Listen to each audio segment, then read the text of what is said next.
It's February 22nd, 2025. We just had a winter storm come through a few days ago. It's still cold, but it's going to be warming up. But I wanted you to see our ice sculpture that is brought to you by nature. You never know what you're going to see here on our modern day homestead. And this is our ice sculpture.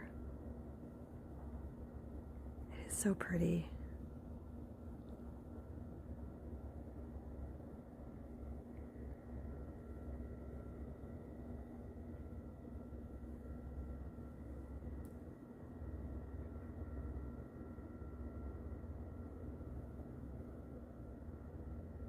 Although this is absolutely beautiful, I am ready for warmer weather.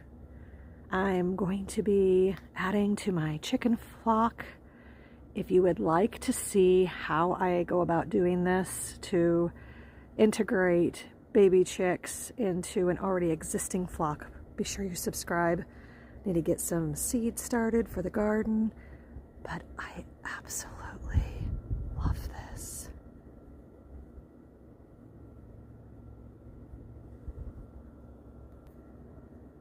Nature sure does amazing things.